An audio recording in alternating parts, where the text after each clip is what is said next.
Melissa Reinhold, desde la redacción del diario La Nación. Hola Melissa, buenas tardes. Buenas tardes, Edu, ¿cómo andan por allá? Muy bien, gracias, muy bien Melissa, muchas gracias. Bueno, contame un poquito, ¿cómo puede ser? ¿Intervienen, ayuda a Estados Unidos y el dólar sigue subiendo? Bueno, ya el gobierno está tratando de traer buenas noticias al mercado, estamos en la recta final de cara a las elecciones de este domingo, y así todo no está sirviendo de mucho porque se sabe que los días previos a cualquier elección en la Argentina, siempre los argentinos se dolarizan, y es lo que estamos viendo estos últimos días. La gran novedad de hoy es que el Banco Central nuevamente tuvo que salir a vender 45 millones de dólares para defender el techo de la banda cambiaria que está presente desde abril de este año, que si te acordás, en septiembre pasado había sucedido esto por primera vez. El Banco Central tuvo que estar durante 3 días vendiendo más de 1.110 millones de dólares, y ahí fue cuando el gobierno tuvo que salir de emergencias con esto de las retenciones cero para tratar de calmar al mercado. Ahora, la pregunta de acá es que todavía quedan 3 ruedas por delante, y la mayor duda que tiene hoy en día el mercado es qué va a pasar con las bandas cambiarias después del 26 de octubre. ¿Si se suelta o si se mantiene con bandas? Exactamente, porque el Ministerio de Economía te afirma y te reafirma de que se van a mantener el esquema cambiario tal cual como está en la actualidad. Incluso el Tesoro de Estados Unidos salió a defender el esquema de bandas argentino, pero el mercado no está tan confiado de que eso vaya a suceder. Seguramente dependa mucho de acuerdo con los resultados que den las urnas. Ahora, Melissa, más allá del mercado y la gente, el común de la sociedad, el que puede, ¿qué hace? Se dolariza, compra dólares. Edu, si vos te fijas qué pasó en las últimas elecciones argentinas, mira, vamos a ir 2 años para atrás, elecciones balotaje Milei versus Massa, el dólar había llegado por primera vez a los 1.000 pesos. Llega un momento donde todos los argentinos no saben qué va a pasar al día siguiente. En ese momento no se sabía si iba a asumir Milei y iba a venir con la moduladora a... Dolarización, ¿te acordás que se iba a dolarizar, etcétera? Claro. Exactamente, había mucho miedo, entonces en ese momento de incertidumbre se generó que el dólar toque por primera vez los 1.000 pesos, que en ese momento teníamos un dólar oficial a 350. Había sido un delirio que después se mantuvo así durante meses. Hoy en día lo ves en retrospección, pasaron 2 años y estamos en 1.400, pero siempre ante la duda de qué va a pasar mañana, mejor tengo los billetes verdes en mi billetera y estoy tranquilo, posicionado en dólares. Y aquel que tiene deudas, porque sé que seguís el tema y cada vez que te llamo te consulto, el tema tarjetas de crédito, el que puede pagar solo el mínimo, ¿cómo está ese tema en cuanto a tasas de interés, por ejemplo?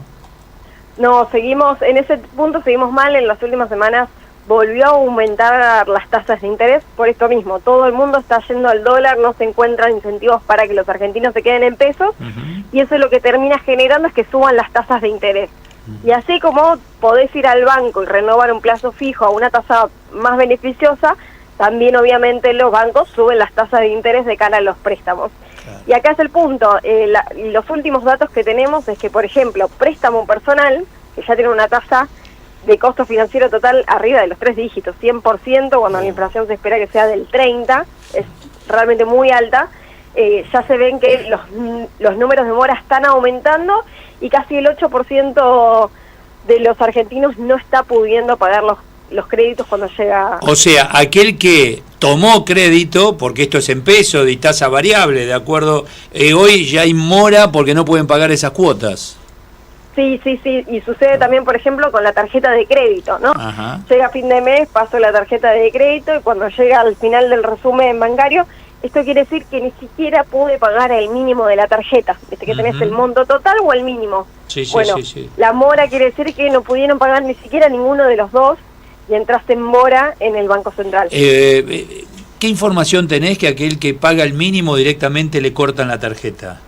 Como prevención del banco y proteger también al dueño de esa tarjeta, ¿no? Sí, en realidad lo que suelen hacer después en esos casos es que no te aumentan el límite de la tarjeta.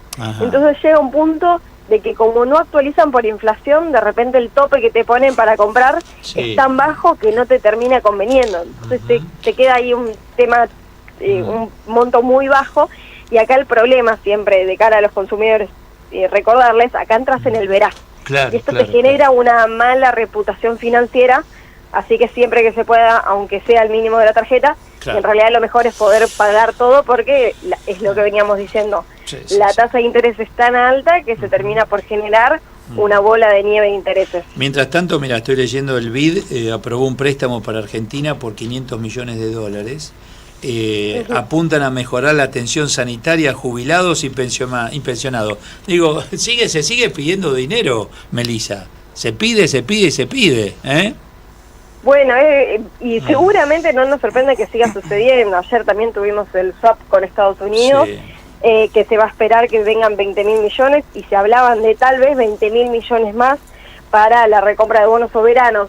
La estrategia del gobierno en este momento es justamente tratar de llegar a las elecciones y después la pregunta es qué va a pasar para los 2 años siguientes de gestión. Claro. Y ahí te quería remarcar algo más. Hablaste de subas de, por ejemplo, haberes previsionales, y ahora cuando vimos el presupuesto 2026, el gobierno está intentando subir en educación, subir en las jubilaciones, porque sabe que es uno de los puntos flojos y que se está sintiendo en la calle. Incluso Javier Milei lo ha reconocido públicamente cuando presentó el presupuesto. Gracias, Melissa, te dejo trabajar. Muchísimas gracias. Hasta luego. Chau, chau. Melissa Reinhold es periodista en economía en el diario La Nación.